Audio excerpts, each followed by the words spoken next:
Gente, tudo bem? Sejam muito bem-vindos, bem-vindas a mais uma live. Estamos aí no dia 24 de setembro para divulgar antologias, para falar sobre saúde mental, para falar sobre literatura.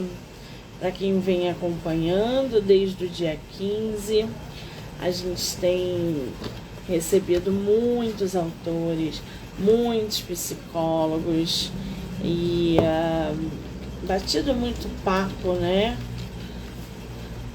Sobre saúde mental e literatura, conhecendo muitos profissionais da área da saúde, e esse ritmo vai continuar até o dia 30.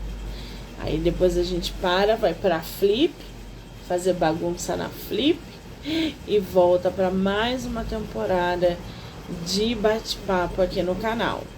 Lembrando que todas as lives podem ser assistidas pelo canal do YouTube, Spotify, Anchor, Amazon, TikTok, Kawaii, Instagram e Facebook, tá?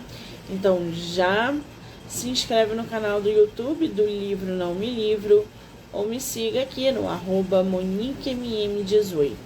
Todo dia a gente gera conteúdo, tá bom?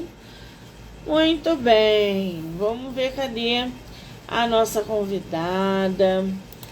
A gente vai bater um papo com a Natália Garcia, ela que está participando dessa antologia lindíssima que se chama Vozes do Luto, a dor de quem fica. Então aqui a gente tem várias pessoas, psicólogos, terapeutas, relatos clínicos, pessoais, de pessoas que vivenciaram o luto, que estão vivenciando e como superaram essa fase. A Natália já chegou aí, vamos muito bem. Pessoal que está entrando, sejam muito bem-vindos, bem-vindas. Natália, querida, você está por aí? Eu estou. Tá me ouvindo? Eu estou te ouvindo, mas eu não estou te vendo. Você está me vendo? Não tô te vendo também. Não tem problema, eu acho que o pessoal está vendo nós duas. Deixa eu só confirmar aqui, peraí. Isso é bug do Instagram? Que às vezes Tá. a gente aparece. Nós duas estamos aparecendo, não se preocupe, tá? A gente vai ter que conversar sem se ver. Beleza, sem problema. Querida, antes de mais nada, muitíssimo obrigada pelo tempo, pela disponibilidade, pela participação nessa antologia, pela paciência e pela empatia durante o projeto inteiro. E só te agradecer por tudo, tá? Também agradeço. Tô muito feliz de ter sido convidada para participar dessa antologia. Autores incríveis, a organizadora também. Nossa, foi muito rápido, foi muito gostoso de participar. Fico muito feliz mesmo. Obrigada. Ai, que maravilha! Me diz uma coisa, você é a tua primeira antologia ou você já participou de outras? É a primeira antologia. Primeira antologia, mas você... Porque assim, eu quero entender como que a psicologia se multiplicou com a literatura. Você sempre escreveu ou você começou a escrever ali a partir da faculdade? Como é que foi isso? Então, eu sempre tive uma escrita mais acadêmica por conta da faculdade, uma leitura mais acadêmica também. Só que dentro da psicologia, a gente estuda bastante a questão da racionalização e a gente vai percebendo que é um recurso muito importante, organizar, saber detalhe por detalhe, mas não tem nada que se compare com a arte, com o simbólico, com o subjetivo, com o que se interpreta. E eu acho que é nisso que a psicologia se junta com a literatura, é muito importante. Então, quando você pega autores da psicologia mesmo, muitos deles citam outros autores que são literários. Então, para mim foi incrível participar da antologia justamente por isso. Eu trouxe ainda uma pegada que puxou um pouquinho mais para o acadêmico, mas com uma linguagem muito acessível. E tá lá junto com outras pessoas que falam apenas essa linguagem mais simbólica, inclusive poetas. Então, realmente foi incrível. Acho que é a junção perfeita. Que maravilha! Agora eu queria que você contasse para a gente um pouquinho sobre a sua atuação hoje na área. Você é psicóloga, você trabalha, qual é o teu público? Você atende online, presencial?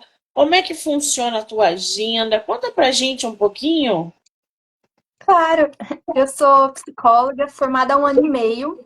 E mais recentemente eu comecei a atender mais online do que presencial, mas eu ainda faço atendimentos presenciais.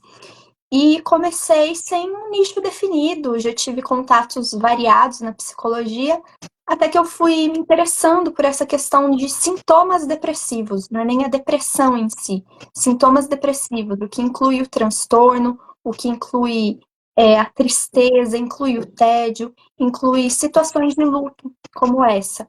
Então, comecei a dirigir os meus estudos mais focado nisso, porque é uma situação que a gente está sujeito no dia a dia, estamos sujeitos a qualquer momento, né? Principalmente o luto. Exatamente. Agora, é um público que tem uma carga emocional muito pesada, né? Mexer com pessoas com depressão, pessoas enlutadas, elas já chegam ali na beira do precipício pedindo socorro, ajuda. Você sempre soube que seria psicóloga? Você desde nova decidiu ir por esse caminho, amparar esse público? Ou isso aconteceu ali no ensino médio, ou quando você já entrou na fase adulta? Bom, eu quero ser psicóloga desde criancinha e não, nunca fui em psicólogos, porque é comum que crianças queiram ser psicólogas quando frequentam psicólogos, né? E aí vem, nossa, é muito divertido, é legal, vai conversando, vai brincando, quero isso para minha vida. Mas no meu caso foi justamente por conta de um parente que tinha esquizofrenia e eu, criancinha, 8, 9 anos, ouvi minha mãe, minha madrinha, minha avó falando sobre ele, falando sobre psiquiatria, psicologia. E aí eu perguntei a diferença e foi uma resposta superficial e falei, mas olha só, que coisa interessante, né? Como que cuida de alguém assim? Então, aí eu me interessei e nunca mais desisti. Elas até achavam que eu ia querer mudar de profissão, né?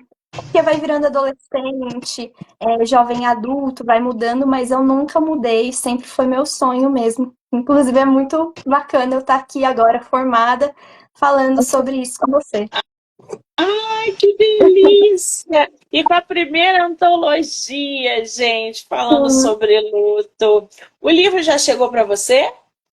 Ainda não, ainda não. Se eu tivesse acesso ao meu capítulo. Gente, o Vozes do Luto, ele tá em físico e ele tá em digital também. Então, quem quiser pode acessar lá na Amazon gratuitamente, ou comprar o e-book. E o físico tá pela Wiclap. Deve estar chegando aí para você o físico, provavelmente. Ai, Ai, ainda ai. não. O coração fica como, né, gente? O estômago cheio de borboleta. Quando você pegar o seu livro, você depois me diz qual foi a sensação que você teve. Porque é uma emoção a gente pegar algo que a gente participa, que a gente Sim. contribui, principalmente para ajudar o próximo. Agora, eu tô vendo aqui no seu perfil que você tem também, você vai ali pelo caminho da psicanálise. E eu Sim. queria saber se essa visão do luto é a mesma na psicanálise e na psicologia. Elas se fundem? Ou o luto ele é trabalhado de modo diferente nessas áreas? Então, a base do luto, né, vem muito da psicologia da saúde, da psicologia até social. Então, tem uma base em comum que é aquela situação da negação, da raiva, da barganha. Então, tem essa base que é a mesma. O que vai mudar é a visão que eu vou ter, que vai ser mais voltada para como esse luto está se relacionando com as questões do passado, quais são os mecanismos de defesa que essa pessoa está usando nesse momento. Então, se é uma defesa que já é comum para essa pessoa, se ela não pode ficar presa, então pessoas que já têm uma tendência à negação, já têm uma tendência a ficarem aprisionadas na raiva, e aí simplesmente chegou nessa fase do luto e não consegue lidar, fica parado ali, e aí precisa de um auxílio, né? Então, essa base, ela vai ser sempre a mesma. Acho que sempre vai se afastar um pouquinho a psicologia, uma abordagem aqui, a psicanálise ali, quando entra a questão da pessoa mesmo, do subjetivo, do indivíduo, né? Que é o único. Muito bem, a Fátima falou aqui. Eu perdi uma filha linda com câncer. Fiz o livro Pétalas nesta dor da perda. Sinto muito, Fátima. Eu não sou mãe, então eu não consigo dizer quanto essa dor é avassaladora, mas a gente vê mães perdendo filhos, filhas, e é difícil, né? Isso levanta uma questão, Natália, o luto, quando a gente trata com o luto materno, ele, por essa dor que essa mãe sente, ninguém vai amar mais a gente do que a nossa mãe. Ninguém vai fazer mais pela gente do que a nossa própria mãe. Então, quando a nossa mãe nos perde, a gente não tem dimensão dessa dor, porque o único amor verdadeiro que a gente conhece na vida é o da mãe. A mãe é uma coisa que a gente não consegue dimensionar. E aí ela vai lá e perde a filha dela ou o filho dela, enfim. Num tratamento psicológico de mães enlutadas, ele é diferente de, por exemplo, um luto de uma separação, o luto da perda do marido ou da esposa. Existe um tratamento diferente ou não? Na realidade, o tratamento ele sempre acaba se diferenciando um do outro, né? Por mais que sejam duas mães que perderam filhas na mesma idade, vai se diferenciar. Até porque o que ela fala mesmo no comentário é: fiz o livro Pétalas nesta dor da perda. E a forma que ela encontrou de lidar com esse luto, de ressignificar, que é até algo que eu tento trazer no capítulo que eu criei, é justamente pela arte que ela trouxe isso. Vão ter pessoas que não vão conseguir pela arte, até pegando em casos mais marcantes, né, como de artistas, igual foi a Fátima. A pessoa pode se envolver na política, tentar buscar uma lei por conta da perda do filho que foi trágica, que poderia ter sido evitada. Então, sempre vão ser caminhos diferentes que combinam com a pessoa, que combinam com o sentimento que ela tem ali predominante e que ela precisa extravasar. Algumas pessoas vão ficar mais apegadas ao sentimento da tristeza, da perda, do vazio. Outras vão ficar muito apegadas ao sentimento de raiva. E nesse contexto também poderia se escrever algum livro, um livro mais menos acolhedor, talvez. Mas também poderia ser para esse lado da política, como eu dei o exemplo. Então, no caso da nossa seguidora, ela fez da escrita uma ferramenta terapêutica para lidar com a dor, para homenagear a filha que perdeu. Aliás, a escrita, né, como a Natália está falando, toda forma de arte é uma ferramenta terapêutica. Você vai usar a pintura, a escrita, para jogar para fora, para poder trabalhar suas emoções. Tanto é que quando a gente termina de escrever um livro, nós, escritores, A gente está tão envolvido com a nossa própria história, com o que a gente acabou de construir, que o personagem, o protagonista, ele nos ensina alguma coisa que a gente colocou para fora e não estava vendo. Então é muito bom quando a gente usa a arte para entender os nossos sentimentos, para lidar com a dor, para falar de emoções.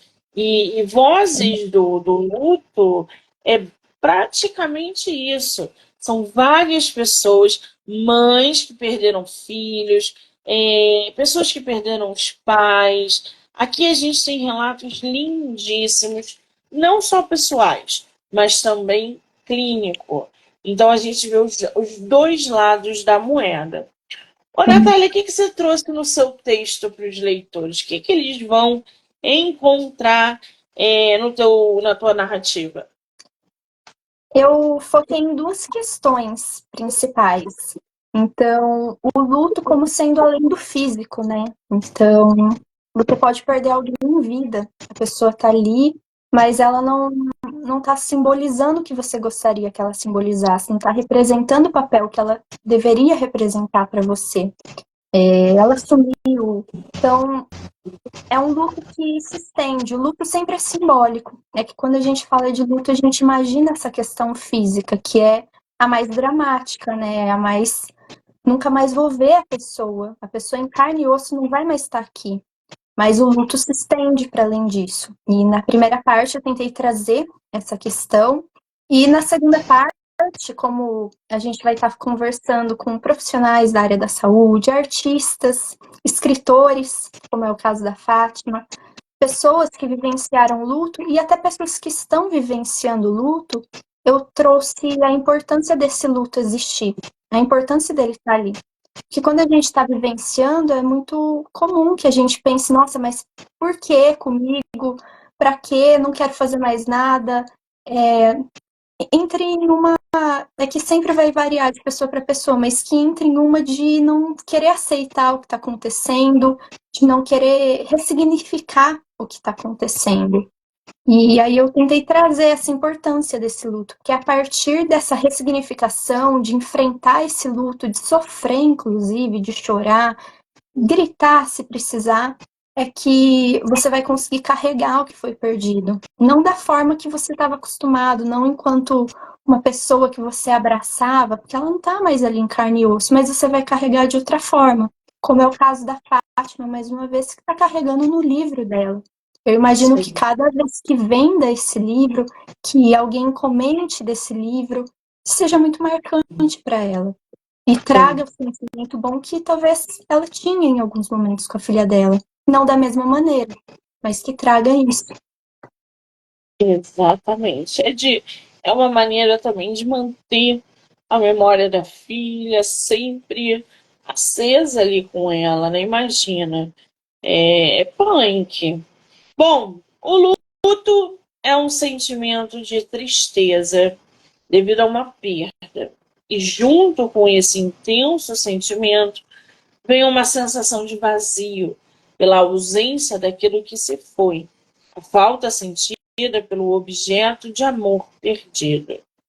Essa perda pode ser física, como a morte de uma pessoa amada, mas também pode ser simbólica, como a perda de uma idealização, ou até mesmo um hábito interrompido. Isso aqui é interessante, né, quando você cita. Ela também pode ser simbólica.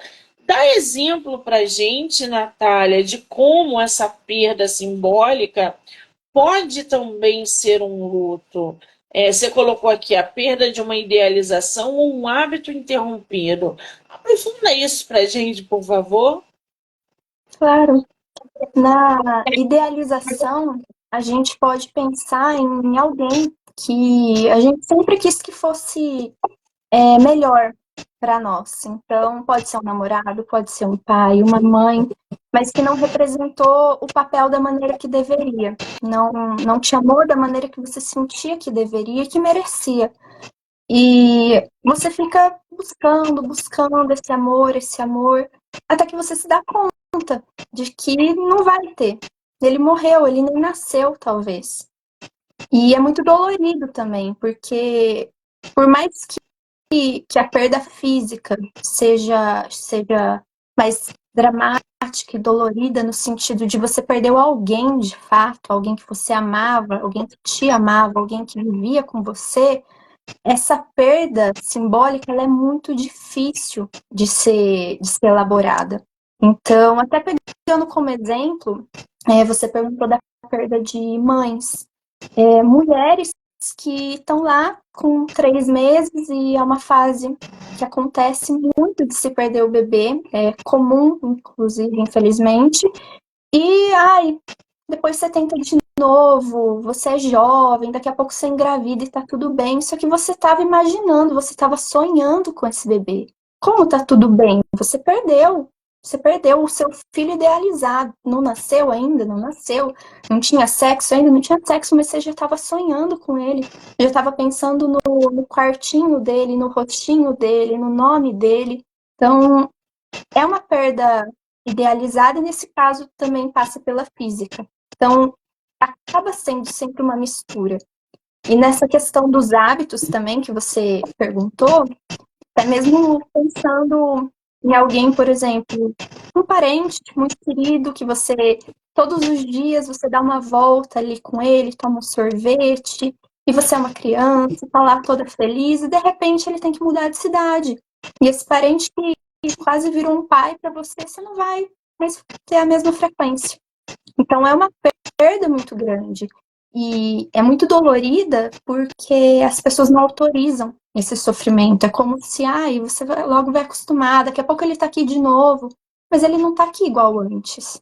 Não tá aqui na mesma intensidade. Eu não tô sentindo o abraço dele no momento que eu quero, porque eu podia sentir antes no momento que eu queria. Então, eu tô morando na mesma casa que alguém e a pessoa precisa se mudar, precisa viajar por um tempo.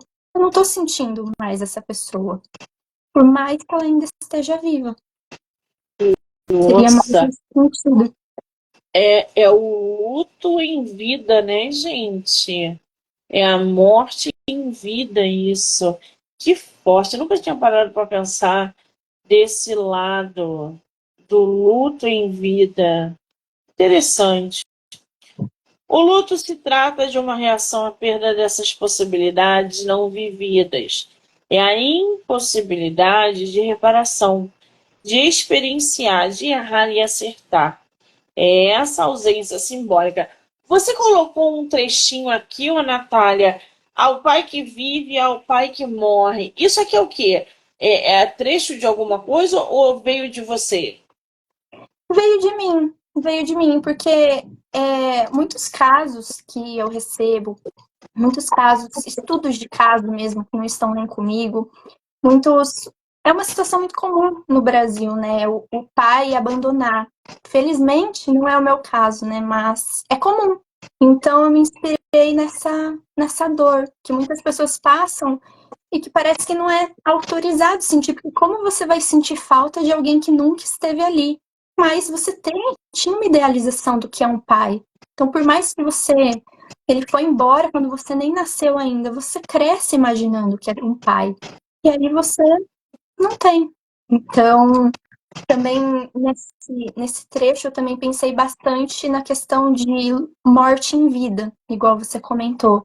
Então, por exemplo, a filha que está lá com o pai, buscando esse amor, esse afeto, esse carinho, e simplesmente não tem, não tem, não tem, até que ela percebe que não tem mais.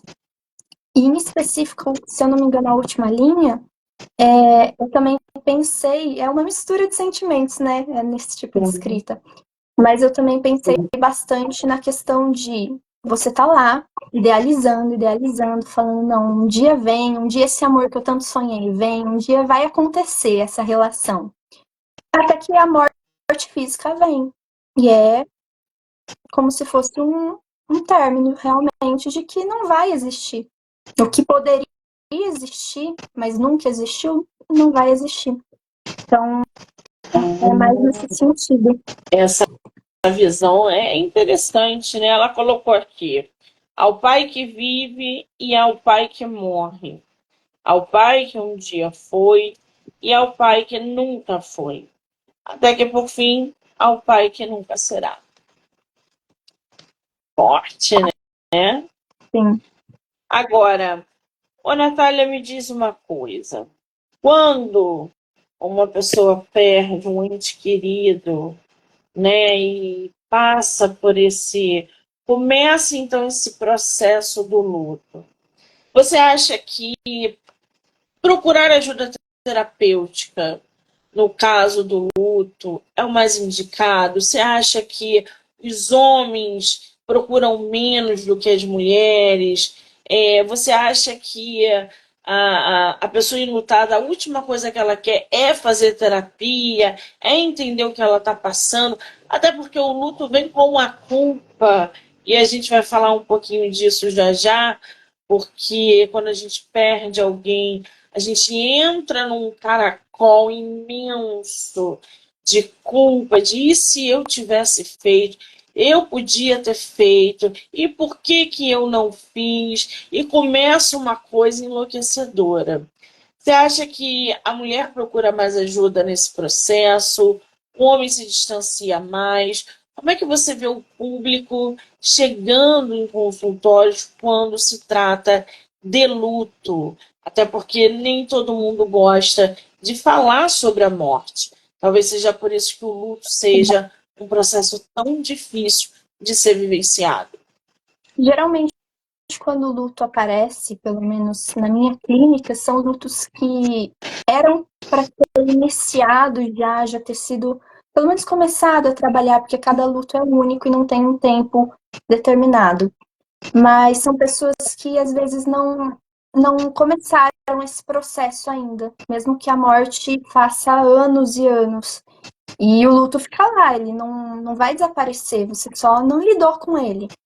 E assim, quando a pessoa consegue iniciar o processo dela, sofrer, chorar, ficar com raiva, pensar, nossa, mas poderia ter sido isso, poderia ter sido aquilo, não, não há uma necessidade de buscar psicoterapia, mas ela pode buscar se ela estiver procurando um acolhimento de alguém que não vai palpitar na questão de, ai, mas esquece, tá tudo bem, ou de, ai, vai passar. Não vai passar, você está sentindo agora. Talvez em algum momento passe, mas para isso você tem que sentir. Então, é um acolhimento diferente que tem na psicoterapia. Mas se o luto está fluindo, é uma questão de interesse da pessoa mesmo. A questão é que é muito delicado esse assunto, falar deve buscar ou não deve buscar, porque existem pessoas que vão ter uma noção de se elas estão passando pelo luto de verdade ou não, de, nossa, estou começando a internalizar algumas coisas, estou conseguindo ter meu processo criativo, ressignificar, e outras pessoas não. Então, outras pessoas vão ficar muito presas na parte da tristeza. E chega um momento que essa tristeza realmente, peraí, vamos procurar uma ajuda, porque sozinho não tá dando conta, não tô conseguindo passar para a próxima etapa, não tô conseguindo mudar. Então, talvez a frase-chave seja realmente quando você tá muito preso em algo desse luto, ou quando você nem começou esse luto. Talvez seja o ideal você procurar psicoterapia. E é claro que, de modo geral, eu sempre vou indicar, porque o luto faz parte da vida, e você estando num processo psicoterápico, com certeza você vai conseguir lidar melhor com essas questões que vão aparecer, que vão ser doloridas, e você não vai estar sentindo isso sozinho. Exatamente. Eu já até abro um parênteses aqui, que há 2 anos a minha mãe foi diagnosticada com câncer no rim. E a gente vai começar um processo, uma batalha árdua contra essa doença. E na minha família não se fala de morte. Minhas irmãs não gostam. E eu vim numa geração que para tumultuar, né? E quando a minha mãe, a gente recebeu o choque, né, de que ela já não tinha um rim e o outro rim estava com câncer. Então a probabilidade era de que ela começasse o tratamento e não fosse aguentar, que ela fosse desencarnar. E o que eu fiz quando eu recebi essa notícia? Todo mundo abalou, porque ela é o pilar, né, da família, e quando o pilar estremece ou racha, tudo desaba. Ninguém segura. E foi o que aconteceu. Minhas irmãs, por nunca falarem sobre a morte, viram a morte bater na porta, porque as chances eram pouquíssimas. E o que eu fiz? Eu falei, bom, para eu ter um pouco de discernimento no momento em que ela partir, eu preciso procurar ajuda emocional, porque eu não vou aguentar. Comecei a fazer terapia. Olha isso, comecei a fazer terapia no mesmo momento em que ela recebeu o diagnóstico do câncer. Então, nós íamos caminhar juntas, eu emocionalmente, para aguentar a barra, e ela no tratamento. Foi uma luta? Foi uma luta desgastante. A terapia serviu e serve para mim uma grande aliada, porque eu descobri um monte de coisa que eu não conhecia sobre mim, inclusive relacionados à minha mãe. Então foi um processo de cura para mim e para ela. Natália, você acredita que a minha mãe nem quimioterapia precisou fazer? Caramba, que bom. Nem quimioterapia ela precisou fazer. Ela fez uma cirurgia e com essa tecnologia de explodir o câncer por máquina, né? Tecnológica, ela conseguiu fazer, não precisou fazer hemodiálise, não precisou fazer quimioterapia e toda essa energia trabalhada para a saúde mental me ajudou do outro lado. Então, assim, quando ela foi curada, parecia que eu também estava sendo curada emocionalmente. E foi incrível, eu não consigo descrever para vocês como esse ciclo renovou a família, as emoções e as visões. Então, uma dica que eu dou é que vai passar por um processo de luta, de luto, né? Às vezes uma pessoa doente é diagnosticada. Procure ajuda terapêutica. Vá se conhecendo emocionalmente. Porque na hora da perda, você tem um pouco de equilíbrio. Você não desequilibra totalmente. E você consegue ajudar aqueles que vão ficar.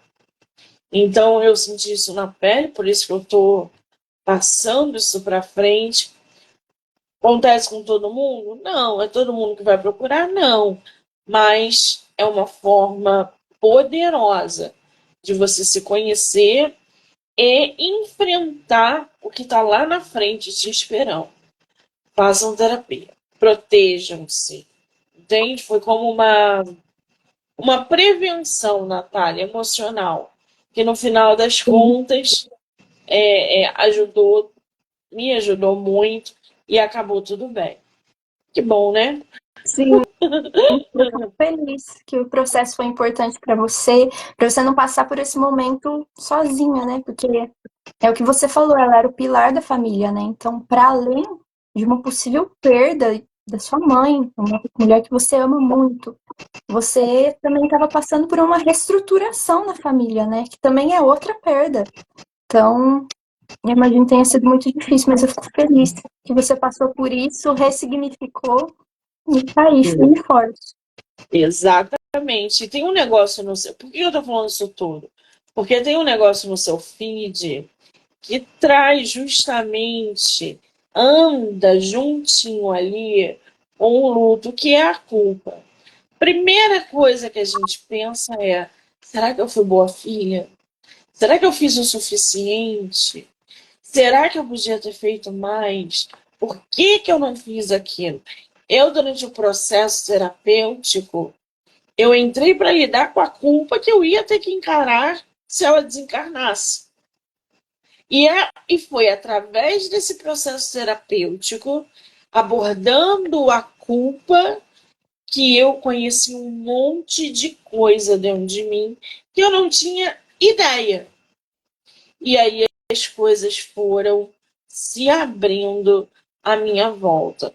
Então, façam terapia, porque a culpa ela é avassaladora. E uma pessoa que está em luto, isso pode ser ali uma linha tênue para um Sim, quadro severo de depressão, sim, né? sim. A culpa ela é muito potente. É o que você falou, é um sentimento avassalador. Por isso, justamente por isso, que é importantíssima que seja trabalhada, que não fique presa. Porque o que mais acontece é pessoas que estão lá com sentimento de culpa e tentam segurar para si, ah, eu não estou sentindo nada, deixa quieto, segura, e é um processo inconsciente. O que eu estou falando não é consciente, não é, ai, não vou lidar com a minha culpa, é inconsciente. E é muito triste porque é o que você falou, pode desencadear depressão realmente, porque a culpa tem dois caminhos. Ou você vai dar espaço para ela se expressar de uma maneira saudável e reparadora, ou seja, o que te causou a culpa, de algum modo, você vai tentar reparar. Então, até pegando o exemplo de. Tem um caso de uma mulher que ela, eu não me lembro o nome, mas foi um caso bem famoso, que estava com a patroa dela, o filho dela, a patroa não cuidou e o filho acabou caindo. Eu Sim. imagino que mesmo não estando sob os cuidados da mãe, é uma culpa avassaladora que ela poderia sentir. Mas ela deu espaço para isso. Ela luta pelo direito do filho, pela justiça do filho. Então, isso é muito importante, porque se ela só segurasse e ficasse abraçando essa culpa e não deixando ela sair, ia se voltar contra ela. E é aí que vem a depressão. É aí que vem esses sentimentos muito hostis que é muito difícil de lidar depois que se instala. Não é impossível, tem tratamento, mas é muito mais doloroso do que poderia ser. Exatamente. Muito bem. Natália, qual é o seu arroba? Fala pro pessoal. Natália com TH, nataliagarcia.psi. Muito bem, gente. Arroba Natália Garcia. .pc. Lembrando que Natália também está em Borderline. Não é isso? Está em Borderline? Sim, sim, entrei. Já mandei Ah, o texto. ela gostou tanto, gente, que está participando de Borderline.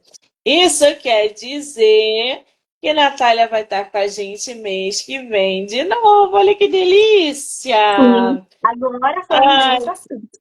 que maravilha! Querida, só quero te agradecer por esse bate-papo incrível, por conhecer um pouco mais de você, esse seu lado profissional, te agradecer pelas participações na antologia, dizer que eu estou muito feliz de ter uma pessoa como você, né? Alto astral, profissional, equilibrada, apesar desse rostinho de menina, né, gente?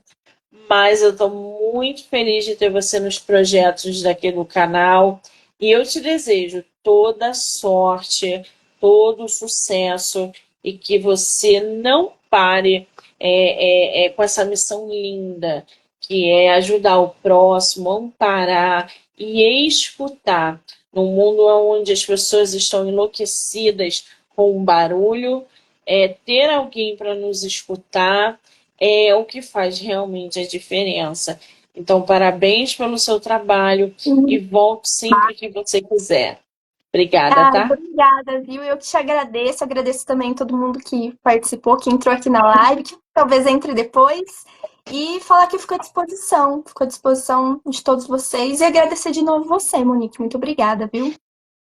Ai, que delícia! O livro, gente, só lembrando, tá físico na Wiclap e digital pela Amazon. Tá bom? Então já corre lá, já adquire o seu Vozes do Luto para conhecer o texto da Natália, que eu li só um pouquinho, e o texto de tantas outras pessoas que fizeram parte. Natália, um beijo, amor, Beijo, obrigada. tchau, viu? Muito obrigada.